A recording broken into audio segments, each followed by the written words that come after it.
Back with Bobby and JJ Radio. We're still here with Chad Webster and Kris Feldmann in the studio.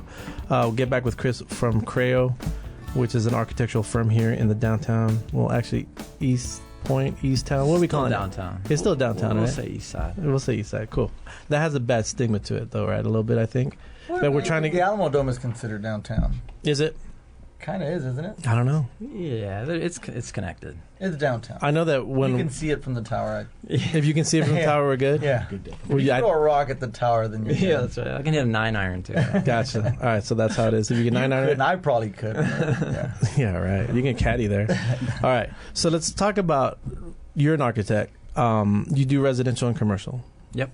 So, and Bobby does residential. I do commercial. So, walk us through. Well, first of all, what separates you guys from your competition, you feel, at CREO?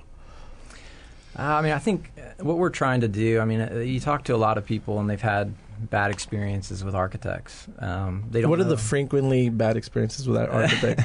I think the biggest challenge is that people don't understand really what they're paying for when they pay for an architect, and so what is the design process and what are we going to do for you that brings value to your project? Because I think that's really what we're trying to focus on, is that whether it's a 1 million square foot development in downtown or whether it's your single family home, it's how can we kind of get to know you and sort of what you need from the project, and then what can we do to deliver that? And so I think that there's a lot of different ways to deliver those services, and at CREO we're trying to sort of figure out how we can tailor those services to what you need, so that we don't kind of give you the whole shebang when really all you needed was an initial concept. And so we hope that opens up some more doors for us. So walk us through the process on the residential side. Someone's there to renovate, like a mid-century modern. We have a client that's actually just bought one that probably needs a tremendous amount of work.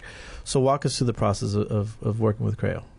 So we would first meet at we have a project I can use as an example right now, but we would meet at the home. Sure.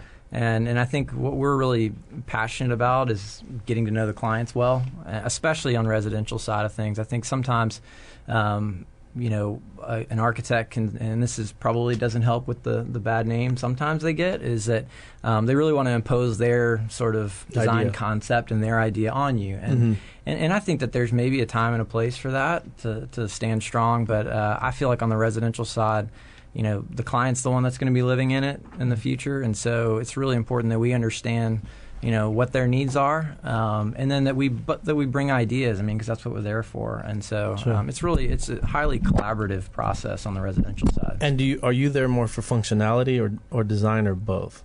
Both. Both. Yeah. Because I'm sure there's concepts that some clients have that are you're just like, that it's not going to feasibly work because of. Well, structures and stuff like that. Yeah, it's got to obviously balance the budget. Oh, the budget. with sort of what they're trying to do. But I think, it function. Even if it's the redesign of a powder room or something, it's an experience that someone has when they come into your home, and so it's important to get those little design decisions right. So I've noticed that a lot of architects have a certain style or design that they lean towards. Is there a certain look that you kind of specialize in?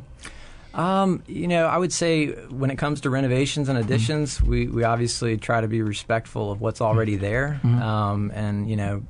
But I think that the word context is a dangerous word, because sometimes the context, in buildings, especially say in downtown or other places, sometimes context is not really what you want to aspire to. Yeah. If things aren't done well around it. So I would say that, though, if more contemporary type homes on the residential side, if it were a ground up project, is probably what we would tend to. So, quick takeaway for commercial then. So who do you work with? I know you're doing a big project, obviously Essex and stuff like that. How big or small projects do you work on the commercial side? It could be anything from a short sort of concept study we just did one for an adaptive reuse project near the airport, where it's really about putting a vision out there, and in this case the broker, or it's a real estate broker, they don't know if they're going to have a tenant. But for us, it's a way to kind of really give them some material and sort of a packet to go out and say, hey, look, this is what this can be. This is possible. This is possible, because I think that most people don't see it. Right. And so that's kind of our job. And so it could be a small project like that all the way up to, say, full services like what we're doing on Essex. Because you're like in Essex right now. Like we're officing off of yeah. off You're of like projects. literally inside Essex. Once they start significant demolition, our office will be gone and we'll be somewhere else. So, but for the time we're being, in the path of destruction. Yeah, for the time being, but there's a lot of older of buildings that'll go down. But it's been great to be on the site and kind of experience the neighborhood while we're working on it. Sure. Last question, as far as the Essex project,